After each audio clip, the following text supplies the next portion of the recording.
this tonight's show will be the first part of a discussion between the three movie geeks, myself, Jerry, and Dane, where we all discuss 5 of our favorite filmmakers. And then we'll have a roundtable discussion about the intricacies of their work. But just to be clear, I mean, I'm sure among all of us that we have many, many favorite filmmakers. Yeah, so these are 5 amongst our favorite filmmakers. These right. aren't a definitive 5, I'm sure, for all of us. You know, we're going to go one after another. How else would we go? You know, we're sort of a round table kind of thing. Yes. Yeah, I'll make sure to delete that part out when I can't think of what the hell to say. I'm so tired. Okay, so we did a coin toss backstage, and as everyone knows, all coins have 3 sides. Jerry, I want to know your one of your picks. One of my picks. I want to just get this one out of the way, I guess. Let's just say Quentin Tarantino, because everyone knows I'm going to say it, so I'm going to say it. There. Okay. Now, having said that, I knew we'd have an opportunity to discuss Tarantino tonight, and I was looking forward to it. Well, there you go. You're going to get it. You're going to get it, because I want to get that out of the way earlier. And why? I'd honestly have to say there are years where if I do go back and watch something, it's usually one of his films. I won't lie to you. On Christmas, was it Stars on Christmas Day in 2005? Had all his films on, and I just sat and watched the TV all day. Just watched every film one after the other. So that would go up to Kill Bill Volume 2 at that time, I think. So they just showed them all, and it was just like, how? It's like watching home movies almost. And you know what I like about his films, I was like, wow, here's what I liked about Reservoir Dogs when I first saw it, and I guess that was 20 years ago. Was that the first time when Reservoir Dogs, when Reservoir Dogs came out? Let me ask you this: when Reservoir Dogs came out, I had a friend of mine that was out in L.A. And he had actually seen it. He said, "Have you seen this thing called Reservoir Dogs? This is ridiculously good. This guy is amazing." When you first heard of Reservoir Dogs, what was your immediate reaction? Like, you know, was it like, I've got to see this? Or I got to see it, and then it wasn't playing after a week. It played for a week, and then it disappeared, and then it came back and played a couple of weeks later and disappeared, and then it came back, and I went down to see it when we had this big blizzard in 93. I was just like, I wanted to originally go see that and a double feature of that and Bad Lieutenant. My friend was like, we're not doing both movies. Yeah. We're not doing both movies. We do one or the other. I said, all right, we'll do Reservoir Dogs. And, you know, and I was like watching, I'm like, wow, this is a guy who thinks like me. This is very disturbing. This is a guy who really has a, really pop culture but very violent sensibility. But it was just like, wow. I've never seen anything like this in a sense. I've never seen someone articulate their vision.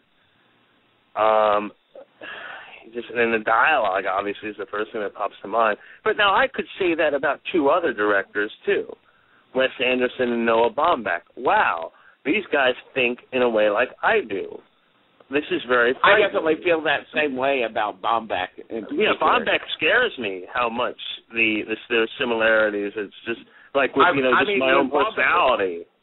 Well, with Baumbach in particular, with Greenberg, I just felt like he was just peering into my own soul. It was craziness, but back to Tarantino. Like with when you heard the title Reservoir Dogs, did it just like, okay, now what is this? Because that's what I felt. I was like, Reservoir Dogs? Yeah. What a crazy title that is. I didn't get the connection, even though he would say it over and over in interviews and everything. It was how he mispronounced the. What's his name? What's the director's name? The French director's name. That's for the Los Infants. The one married to Candace Bergen. Louis Malle. And he couldn't pronounce it. He couldn't pronounce the name of the movie. It was his favorite movie. He couldn't pronounce it when he worked with the Video Archives, and that's where I guess the name comes from. Because he always say Reservoir. Okay. Au revoir, l'enfant. Yeah. Yeah. Yeah, that's it. And he could not pronounce it, and it's interesting. But here's a guy who, I mean, other than Amy, let me say, you had 4 biographies come out immediately, like right after Pulp Fiction came out. Well, yeah, the Tarantino mystique was born. Yeah, it was Pulp Fiction. It was really the start of the kind of the fan director movement. I mean, the people that just had these movies coursing through their veins, and of course, previous generations like Scorsese, you could say the same thing. But what differentiated this generation, Tarantino's generation, our generation, is the fact that we could access these movies at any time and revisit them. And so we experienced and lived with them in a different way. And the older generation of filmmakers, some of them say that's not necessarily a good thing, because we had these movies and experiences stored in our memories for many years because we could not revisit them. That's true. That even happened to us. Like, if you're like, for those of us who grew up in the 70s, we'd have to wait for movies to be released or they come on TV. Which was a very painstaking process. I don't know how kids today, they don't know how good they have it. But when I was can't your believe age, I just said that. Yeah. I had to walk to a movie theater barefoot in the snow. And also, I did that at least once. I mean, Reservoir Dogs sounds like an art film title. It sounds like it could be a snuffy film. I do recall catching Reservoir Dogs on home video, and I think that's really where it caught fire. I mean, when it came out in theaters, there was a buzz about Tarantino and this original voice, but I think it really caught fire on video. And then when Pulp Fiction premiered at Cannes, I remember reading the reviews in the Hollywood Reporter and Variety the morning after the premiere in Cannes. I was very interested in it, and I couldn't wait to see it. And I recalled seeing it for the first time. I was working at the theater around that time, and we got a print of it. So I had to screen the print to make sure it was okay before we showed it to the public. So I sat in the theater and watched it. I was by myself in that theater watching Pulp Fiction for the first time. And it truly was like discovering what I absolutely knew would be a cultural phenomenon before anyone else had really caught on. And I thought I at one point in the hypodermic scene, I remember I had to stand up and pace. I mean, it made me so on edge. And you forget that reaction, because when it becomes such a part of pop culture, you forget that initial visceral reaction you had to it. It kind of dims over time. So I revisited Pulp Fiction a couple of months ago for the first time since it was out in theaters. Right. And I it brought back what a truly terrific experience that film is. Yeah, I have a little story to tell about watching Pulp Fiction for the first time. I went to a downtown theater, which is now closed, downtown in Atlanta, and it was kind of a rare thing for me to go out and be so excited about a movie, because I had seen Reservoir Dogs in the theaters, and I loved it. But I knew that there was something else that this filmmaker could offer. Because Reservoir Dogs, finally, is kind of a movie. It's kind of a movie that's kind of claustrophobic and set in one place, and its budget, it's low budget while well used. Also, it sort of lets you know that this is a first time film by a very good filmmaker immediately, and you immediately know that it's not just about the violence, which is easy to exploit. Oh yeah. But it's also about the humor and the characters involved in the movie. There's a lot of humor in Reservoir Dogs. So anyway, as we all did, we loved that. I loved that movie. So I made it a point the first day of Pulp Fiction, and I think this must have been after it won at the Cannes Film Festival won the Palme d'Or at Cannes Film Festival. I said, well, I've got to go see this. I've got to go see this the first day. I don't know why, but I had to go and do it. So I went downtown to a theater there, and there was nobody in the theater except for 2 other people. Okay. Wow. This was like the 12 o'clock show or whatever. There was like 2 other people in the theater. And you know how it begins with that, you know, the definitions of pulp and fiction on the screen. Well, immediately it came up. That definition came up, and the film burned. Oh, man. It just blew up, and so it just burned. It was so incendiary that it just had to burn, you know. So I was like, oh, wow, my gosh, it just, okay, so this is weird. This is the first time this has ever happened. The movie burns on its first frames. So we waited for a minute, and it started up, and just that experience of having it burn immediately was just like, it just made the excitement of seeing it even greater. My heart was pounding all the way through that movie. I mean, it was just unbelievable, that movie unfolding in front of me. I just couldn't believe how ridiculously entertaining and well-made it was.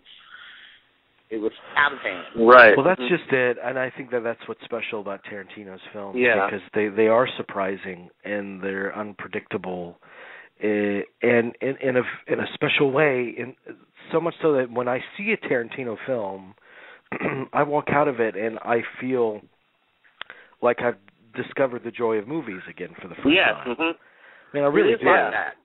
And some of these movies I haven't revisited Kill Bill 1 or 2 since they were out in the theaters, and I wasn't necessarily excited about seeing them beyond the involvement of Tarantino. But I had the same reaction walking out of both of those movies. Yeah. I mean, I felt lifted up, you know? Yeah. Yeah, that's a good like you're walking on a cloud after. Yeah, that's how I felt. Like before Kill Bill Volume 1 and everything, I had been, I can't say I was dying to see it, because I just didn't, you know, I had been a couple of years since Jackie Brown, and there's the article in the New Yorker, the film issue of the New Yorker that season, and he says, well, you know, I just really, all my contemporaries are out making movies. I decided to build a home theater system, you know, my own home theater. It almost sounded like, because this is where he gives hints that he wanted to retire at 60 and be the weirdo that just opens up the revival house while all the kids come visit him. I think that's what he said in the interview. But he did the worst job of selling Kill Bill in that interview. I mean, it was the absolute worst, like, selling WD. You're watching it, and you're just like, oh my God, this is just so much fun. This is why we go to the movies. It's something so cathartic. It's energetic. I mean, dare I say, giddy almost when you walk out of both of those films, and especially after Inglourious Basterds, you feel, or True Romance, which he did not direct, which the late Tony Scott directed. You feel there's this giddiness that I can only say I feel after watching a Paul Thomas Anderson film. Well, you know, and the story goes, I mean, people think that Reservoir Dogs hit it big and then Tony Scott picked up True Romance, but Tony Scott had the choice. Tarantino gave him the choice. You could either direct Reservoir Dogs or True Romance, and I'll direct the other. And Tony Scott chose True Romance. Right. I mean, that's how that happened. So and you can see why he would make that choice, because it was opened up and that was a bigger movie, you know, in some ways. But it is. But you know, True Romance could have been Tarantino's first directorial project. It could. And I just rewatched True Romance just in the past couple of weeks, post Tony Scott's death, and I'm amazed by True Romance. How much it has so much of Tarantino's voice in it. it could be a Tarantino movie, really. Just if you were gonna throw that into the mix with all of his other movies and tell somebody who had never seen a Tarantino movie, pick the one movie out of here that's not directed by Tarantino, it would be quite difficult, actually. Well, I think that the thing I think probably that's due to the major factor that distinguishes Tarantino's work, which is his writing. I mean, his voice is unmistakable. I mean, it's the same on another end of the spectrum as Aaron Sorkin. You hear a Sorkin conversation, and you know that's Aaron Sorkin. But that being said, I do think that as the years have gone by and his career has matured, that he has gained a definite, stronger sense of visual than he had at the beginning of his career. He's the total package now. I mean, he's as much a visual storyteller as a storyteller of dialogue. Right. You know? And dialogue is very difficult. I mean, he did an outstanding job in Reservoir Dogs because the dialogue is very difficult to use as the driving force of a film. I mean, it's different in a play, of course, but a film, it's a visual medium. That's right. So I mean, but he wrote it with such visceral, assaultive characters that it really popped.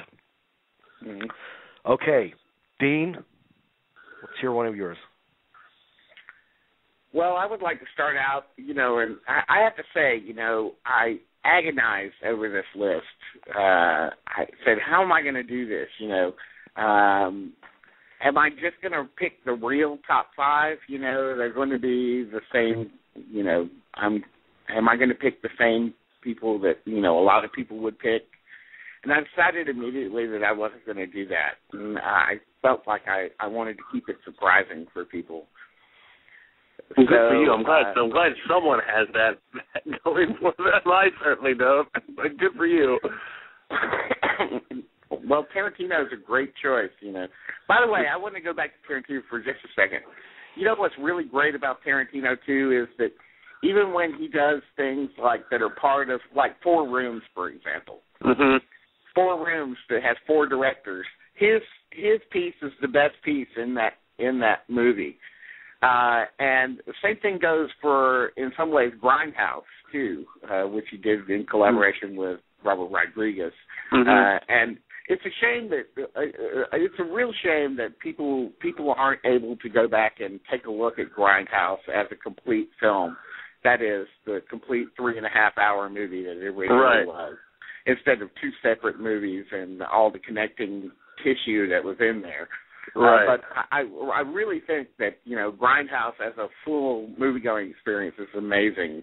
But the death proof part of it, but just the whole feeling of it is just so totally Tarantino. And then also I have to say Jackie Brown is my favorite of his movies. I think that it's the most great movie of all of his movies. I'd like to see him do something. I would like to see Tarantino do something that did not involve violence. I'd like to see what he would do with a story that did not involve any kind of violence. That said, going to my first choice, it's an unusual choice, but I feel very strongly about it. It's somebody who's not really known as a director unto himself, although he is an Oscar winner. But my first choice is Saul Bass. Oh. Saul Bass, to me, epitomizes the sort of, the kind of the plastic nature of movies. Saul Bass is a designer by nature. And, of course, he's most known as the designer of almost 100 title sequences, starting from 1954 up until 1998. And I love Saul Bass because he is somebody that you can feel his love of the visual immediately. He's not, and I love the fact that he is working in cahoots with other filmmakers to try and capitulate their movies into sometimes 3-minute sequences, that are beginning their movies, So if you think about Saul Bass, he worked with Preminger, Hitchcock, Kubrick, Scorsese, and so many other directors in between. I mean, even like James L. Brooks or John Frankenheimer. His credit sequences really changed movies in a lot of ways. The main way that they changed movies is that, they used to show movies back in the 50s and the 40s with the curtains closed when the credit sequences came up. So the credit sequences of movies actually projected on curtains. But after he did his first credit sequences with Otto Preminger, they actually decided to open the curtains and actually show the credit sequences on the screen, unencumbered for the first time. This created sort of I need to get there at the beginning of the movie or else I'm going to feel like I missed something, which is something that didn't exist before he had started doing credit sequences. People could easily miss the credit sequences, but now people had to go because it was part of the experience. They had to see the openings. And this is, after Saul Bass, this was just generally applied to all movies. You had to see the credit sequences, whatever they were. Well, like Maurice Bender and the Bond movies. Yeah, exactly. I mean, definitely. Which was a natural outgrowth of the Saul Bass thing. Mm-hmm. But I like Saul Bass's work as a film director of shorts. And it's, you can go on YouTube and find his shorts on YouTube. He did one called Why Man Creates, which is about an 18-minute short that was done in 1966, I believe. And it's about the history of creativity. It's just exactly what it sounds like. It's the history of creativity done through not only through animation, which he was a brilliant animator, not just of just abstract, but also of just traditional animation. But also he blended the animation in with live action stuff, and everything that comes out of these movies, this movie, and also the Solar film, which he was nominated for an Oscar for. He won an Oscar for Why Man Creates, and later on he directed his one and only feature-length movie, which is called Phase 4, which was about the Earth being taken over by insects. Oh, I remember. I remember that. Okay. Which also has incredible footage in it, in and of itself. But I think I like Saul Bass most because he just always, when I see anything that he's done on the big screen, all the way up until Casino and his credit sequences for Casino and Age of Innocence and Cape Fear for Scorsese, I mean, they excite me. They always excite me. They always leave me with just like, whoa, I just feel like I ran a half a mile right now.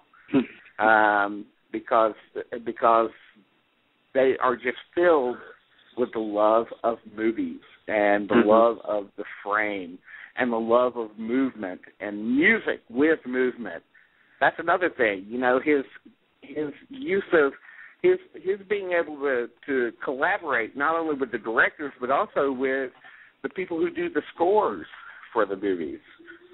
Bernard Herrmann in particular with things like Psycho and North by Northwest. It's just unbelievable perfection. You're just blown away by it. That aside, it's so interesting to know that he is the creator visually of so many corporate logos that have infiltrated our lives. I mean, from Quaker Oats to the Girl Scouts to Pan Am and so many others. It's just it's ridiculous. What an effect this person has had on our lives. There's this huge coffee table book out of the art of Saul Bass that I've been wanting to buy. I would imagine it's an extraordinary volume. But I think about it. I think about his opening credit sequences for Scorsese in particular, and I think I'm sure he sat down with the director and he talked in terms of the look and the style and the feel of the thing, but more than anything, probably the thematics, the themes that they're dealing with, and to get that in a 2 to 3 minute opening credit sequence. And he often did, and I'm thinking about Age of Innocence and the blooming roses, the blooming flowers with the script behind them and the lace and everything. Yeah, or behind the lacy veil, and that's just what that movie is. I mean, it's about these passions that have to be kept just underneath the surface, And then I think of Casino and De Niro's kind of free fall descent into hell. This is a man that controls everything in his life down to the letter. I mean, that's his business. That's his strength. But he cannot control his destiny. It's going to tumble out of control because he falls in love. I mean, essentially, that's the theme and the arc of that character, so perfectly articulated in that opening credit sequence.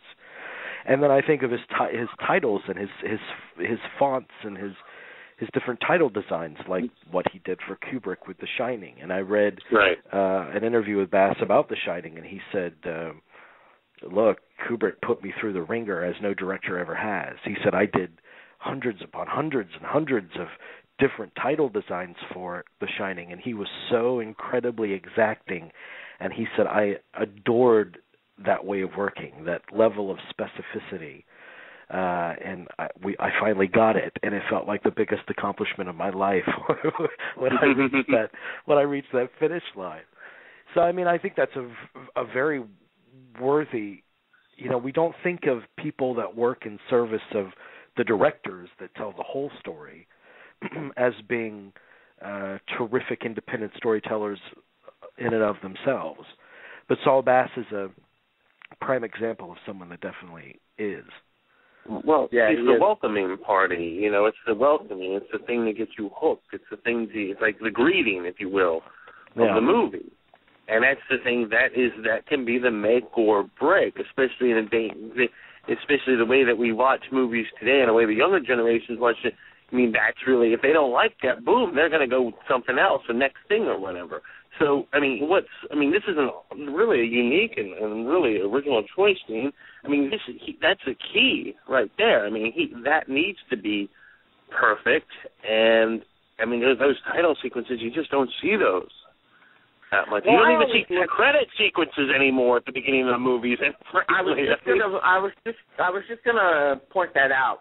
The credit sequence is kind of dying, And I feel that that's really a shame because I always felt that the credit sequence was actually sort of the bridge between the world that you're living in, the moment you sit your ass down in the seat, and the world that you're about to enter into. I always felt that it was the bridging sort of thing. It was like, okay, get ready, get ready because you're going to see something amazing here. And I feel like the sort of the throwing over of the credit sequence is a real shame these days. I like to see, personally, as a movie lover, I like to see who's involved in the movie before I see it. Mm-hmm. I don't like to go, sometimes I like to see a movie that just flares right into it and everything like that. And I like movies that have pre-credit sequences, but I feel like I deserve a credit sequence in almost every movie that I see. And I feel like I do that on mine. If the credit sequence is gone, I feel like I'm missing out on a certain sense of value, towards the movie. And Saul Bass really illuminated the value of those first few minutes. Those kind of things, that kind of thing that just like, well, we don't care about who all these people are or whatever. No, he made you care. He made you care. He made you interested. He made you excited. Always. He never did anything that made you just like, blah, whatever. Yeah. Well, and also one more thing about Casino, and I haven't read any specific interviews with Scorsese about this, but I know that Vertigo is one of Scorsese's favorite movies. Mm-hmm. And if you look at the poster design that Bass did for Vertigo, it's quite similar to that opening credit sequence in Casino. Mm-hmm. If you remember that poster image. Yeah, the falling man, falling into the vortex, so to speak, or whatever. Yes. Yeah. And that's another thing about Saul Bass too. He designed a lot of the posters. In fact, I'm not sure that he designed the credit sequence for The Shining, but he certainly designed the poster and did a lot of work designing that poster. A lot of stuff that was thrown out. Let me ask you a dumb question. It's a very stupid question, just because I'm not in front of a computer or anything, so I can't cheat. What did he have to do with did he have anything to do with the opening credit sequence on the show Mad Men? Because if not, that's just a complete homage to his work. But that's a total homage, obviously. Yeah, okay. I mean, that opening credits thing is absolutely total Saul Bass and absolutely like a tip of the hat to the time period. Right. Okay. And I'm sure they would say that. So towards the end of his life, because he's passed now. Yeah. He started working with his wife, right? I mean, he designed credit sequence with Elaine, his wife. Mm-hmm. Okay. Yeah. Because his last, his last credit is the Gus Van Sant remake of Psycho, and before that it was Casino. Right. So I'm sure the Psycho credit sequence. I actually haven't seen that remake of Psycho, but I'm sure it's exactly the same as the original one. Right. As most of that movie is almost exactly the same as the original one. So, but yeah, he's just amazing. I just love that guy. Okay, so we got Tarantino and Saul Bass. Okay, so I'll go with my first choice. My first choice is Robert Altman, because I always thought, years ago, people were throwing around the word maverick all over the place. Back when what's-his-name was running for president, that used to be the popular slogan. I really do think that when you're talking about cinematic mavericks, I think Robert Altman is the epitome of such a thing. I think his kind of uncompromising point of view as a director, his ability to work with large casts, get them in front of the camera lens, and just let them be free and see what life transpired in the process. His willingness to be surprised and his ability to accommodate surprise. Sometimes it would the film itself would not work, but it would always make for a fascinating experiment. And when it did work, his movies felt alive and alert and vivid in a way that made him very unique. And I mean, obviously, you can talk about Nashville, and you can talk about MASH and shortcuts and right. And the player, and I with Altman, I always go back to McCabe and Mrs. Miller, because I personally am not a fan of westerns necessarily. They're not the first go-to genre I get excited about. But McCabe and Mrs. Miller, you feel the life of that town, because the way he directed the film, he had the town built as they were shooting. So the settlement was coming to life as the movie was going on, and they were all living together. They formed a community, that film crew, and all the actors, and you feel that in the movie. And it's about incredibly interesting characters, like this completely helpless, slightly dim-witted dreamer that Warren Beatty plays, and this ephemeral beauty that Julie Christie plays, and the melancholy kind of sadness of their destiny. There's something just so painfully, beautifully sad about that movie, and it's a feeling that I get from that movie that I get from no other movie. It produces a reaction that is completely unique in my experience watching movies, and it's gorgeous. And who would have thought? Who would have thought that Robert Altman would have staged an incredibly exciting gun battle? I mean, it's the last thing I expected from an Altman film. But, we're living in this environment with these people, and it's very, very vivid environment. And he closes it off, in classic Western form with a gunfight. And it's in an exciting the snow. one. In the snow, which makes it different. He's always looking for a different angle, to do things from. And I loved his daring. I mean, his daring to flash the negative and give McCabe that very special look. He had an incredible daring. Of course, his DP on that was Vilmos Zsigmond, who was also eager to be daring. And I loved his love of actors. I mean, typically Warren Beatty excluded, because Warren Beatty, I think Warren Beatty is just was a control freak on his films, and Altman was an auteur, and his sense of control over McCabe and Mrs. Miller was kind of out of his hands, and he had a hard time getting accustomed to that. But his love of actors, how much actors loved and adored him, because he gave them such a freedom to create and explore and find their joy in those characters. And I loved his I don't give a shit attitude, that he would not be told what any part of his movie had to be. He would not be dictated anything by the studio powers that be. I mean, he was his own. I mean, unmistakable. All of these directors that we're going to talk about tonight, I guarantee, you cannot confuse their work with anyone else. Right, that's true.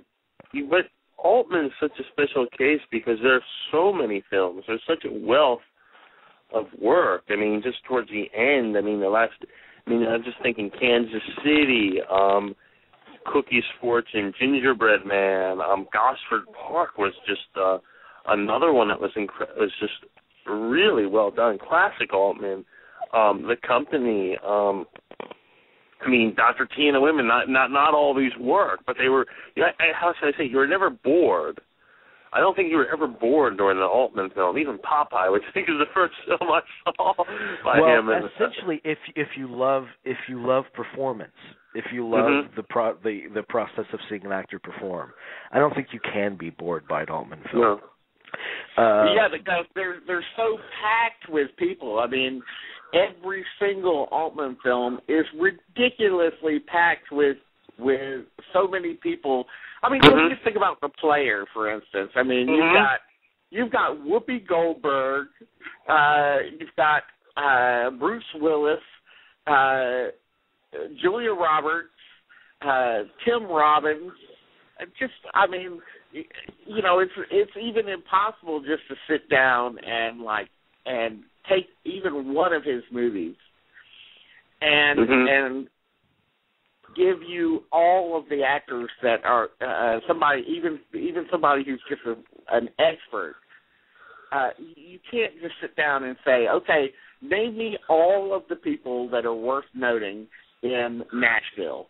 Well, you're going to be sitting there for like 10 minutes because I would think a 30 or 40, but yeah, it's just a ridiculous wealth of people. I mean, when you look at Nashville, it has Ned Beatty and Lily Tomlin and Ronnie Blakely, who had never been in a movie before, and who was so incredible in that film, and then Jeff Goldblum and Julie Christie's in it, and Elliot Gould, and it's just ridiculous. Keenan Wynn and oh my God, dude, bringing it up now, I'm thinking of more movies. There's so many great movies by him. I mean, there's just so many. Oh my God. And the stage plays that he converted to film. I mean, starting with Secret Honor, which really catapulted Philip Baker Hall to the forefront. And just a one-person show there. But yes. Don't forget Tanner 88. Tanner 88. I mean, which is really like the precursor to a lot of the best cable programming we see today.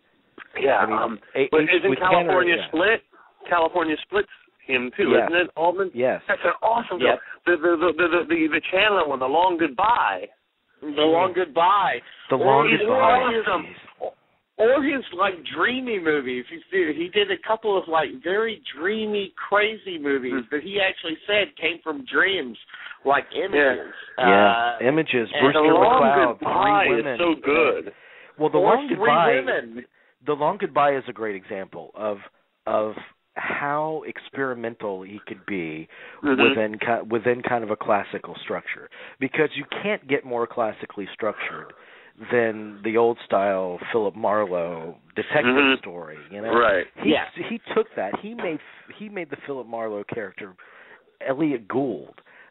which is not your what you view as your suave Humphrey Bogart. That's not the first guy you think of to play Philip Marlowe. That's no matter what decade. But also experimental right down to the music for The Long Goodbye, because the only music that accompanies that movie is that single theme for The Long Goodbye. And John Williams did like a dozen versions of that theme for all these different situations, and it plays on the speakers, and when he walks into the supermarket, it's kind of a Muzak version. Lou Rawls sings it as a pop song at the beginning of the movie. I mean, he was endlessly experimental in a number of ways, and talking about how he worked with actors. This is why great actors gravitated towards him, because they felt inspired like no one else. Kenneth Branagh was telling a story about working with him on The Gingerbread Man. And he said that there was one scene where he was walking from like point A to point B through crowds and such, and he ended up in a house or something. It was a simple scene, but Altman didn't really give him much of a direction. He just said, walk here to here. And these people, you'll encounter these people along the way, blah, blah, blah. Just do whatever feels right. Right. And so Kenneth Branagh, it was completely foreign to him, because there wasn't any kind of specificity in the direction. And he says, well, can you tell me anything that I can possibly expect? And he said, yeah, eventually, when you reach your destination, a phone is going to ring. Pick it up. And it was that kind of, let's see what this actor can do. And if the actor is in the moment, I mean, he truly, his approach really forced actors to live in the moment, because that's all there was. And that's why there's such special performances in an Altman film. But let's not forget too, this in case we, want to pigeonhole, make the mistake of pigeonholing Altman as just an actor's director. He was also much more than that. He was a visual director. If you look at an Altman film for 5 seconds, 10 seconds, and you know anything about movies, you will know immediately that this is an Altman film. I don't care which one it is, because his camera is constantly busy in almost every one of his movies. There are pans, tilts, zooms, rack focusing. There's all sorts of little tricks that he does to keep the visual interesting, even during extremely long takes. Those extremely long takes help the actors, yes, but his way of acting behind the camera, because he was an actor too, but just with the camera, he was able to keep everything incredibly interesting, even with extremely long takes. Plus, his use of music in movies is almost always interesting. Well, Leonard Cohen and McCabe. Or the Leonard Cohen stuff in McCabe and Mrs. Miller, or the John Williams score with the Japanese percussionist in Images, or all that stuff in Nashville, or his last movie, Prairie Home Companion. Right. He never shied away from having music be an important component of his movies. He was really just a great all-around filmmaker, and if I'm going to be perfectly honest, I would count him among my, I'm not talking about my 5 favorite filmmakers on this show, my 5 very favorite filmmakers of this show, but he is one of the 5. Yeah. I mean, the camera never stops moving in The Long Goodbye. Right. I'm not sure that if there's a static shot in that movie. And he had a signature shot for a while where he would dolly and zoom at the same time. And he employed that a lot, especially The Long Goodbye. But if you think of the very specific look of McCabe and Mrs. Miller, if you think who would have thought that a Leonard Cohen soundtrack would work in McCabe and Mrs. Miller? But that's a large percentage of that movie's power. Is in that music, and it's such an unexpected choice. That just perfect choice of like that sense of melancholy that those songs have is just perfect. It's just like when that first frame of McCabe and Mrs. Miller pops up with that music on it, you just absolutely know that they're going to see something special. And I'll close off with Altman by saying this: it is a travesty that he is not better represented on Blu-ray. I mean, you've got the Criterion title, the 3 Women, and you've got MASH. And I'm not sure what else of his is on Blu-ray, actually. Yeah, that's a very good point. To me. It needs to be. It needs to be. And Criterion came out with the DVDs of shortcuts. Yeah, I have that. They need to transfer that to Blu-ray. I mean, he needs to be better represented on this format, especially a gorgeous-looking movie like. McCabe and Mrs. Miller definitely needs to be on Blu-ray. Oh God! Not on DVD. It's not even on DVD, is it?